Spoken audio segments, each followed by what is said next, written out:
If you go to the Candi Singhasari temple in East Java region, you see something very strange. You see the Lord Ganesha sitting on a throne of skulls, wearing a skull cap with a skull in his left hand and a skull in his right hand. So I grew up with a Ganesha where the general vibe was a very cute god. And now I'm seeing this Ganesha where the general vibe is skulls. Now, whenever I see someone cute who has adopted a skull vibe, my first question is, what's up? And that's what I want to explore in today's video. I want to explore three things. First, why is Ganesha even there in Indonesia? Second, what is it about the birth story of Ganesha that is so relevant for the people of this East Java region? And third, what is it about the local rituals of the people of this part of Indonesia that results in Ganesha sitting on a throne of skulls? So let's get right to it. So first, why is Ganesha even there in Indonesia? And to understand this, you have to go way back to a very unexpected place. So 500 AD, the Roman Empire. Now, at the time, the Romans loved Indian spices like nutmeg, cinnamon, and especially pepper, and they paid for it in vast quantities of gold. So much so that there were many Roman emperors who imposed tariffs on Indian imports because so much money was leaving the country. Now, when the Roman Empire collapsed, the Indians still loved their gold. And so what did they do? They had read about the land of gold or Swarna Bhumi in epics like the Ramayana. And they said, let's go, or tally ho, or words to that effect, and set sail for Indonesia. So we know why Ganesha is there in Indonesia.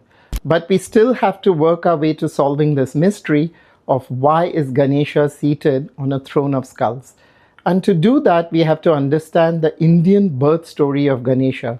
And two aspects of that story are very relevant to why he has skulls. So first, let's understand the birth story of Ganesha. Now, Ganesha's mom Parvati was one day sitting, she was all bored, and she made a child out of clay, breathed life into him, as one is apt to do when one is bored.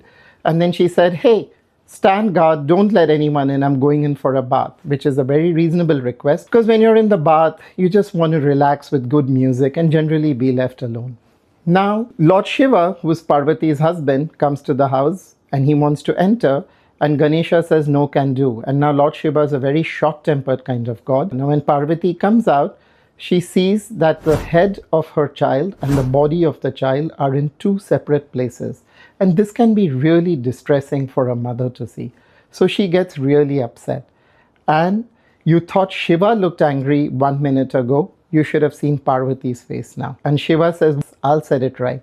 And he goes to the jungle and he sees an elephant. So he gets back the elephant's head, joins it with the human body, restores cosmic order to the universe. And there you have the beautiful birth story of Ganesha. So let's get to now why this birth story of Ganesha maps so beautifully with the local rituals of this part of Indonesia. So way back then, there was a king called King Kertanagara. And this guy loved performing tantric rituals like the Gana Chakra and stuff like that. When you go to a typical Hindu temple, you go clockwise because you're following the diurnal path of the sun. But King Kertanagara liked rituals where you go counterclockwise. So these were associated with, funerary rites, going to cemeteries, dancing in cemeteries, and these rituals involve skulls. Now, the people of this region, the Toraja of Sulawesi, they were big into head hunting. And the word for head hunting and harvesting is the same in their language. And they believed that when you present the head of your enemy to your ancestors, it results in good luck and fortune and good health and good crops and stuff like that. Of course, it's not such good health for the person whose head has been cut off from his body. So you already are beginning to see why the story of Ganesha, you remember where Shiva beheads both the child and the elephant, maps so beautifully to the local rituals of the Toraja of Sulawesi, which were big on head hunting. Now, the second facet of the story is you look at the people of Borneo, the Toraja and Dayak people, and they believe that when somebody dies, the cosmic order is disrupted.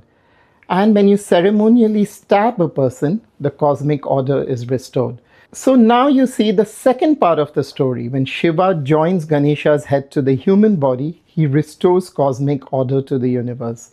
And here is another reason why the story of Ganesha maps so beautifully to the local rituals of East Java, to the local rituals of this part of Indonesia. And so that's why today when you go to the Candi Singhasari temple, you'll see a picture of Agastya, which is a wise old man and an ascetic, something that the kings aspired to. And you'll see a statue of Durga, and right between them you see Ganesha with these skulls. And that is Ganesha's way of showing respect to Agastya and Durga, who are his ancestors, and of restoring cosmic order to the universe.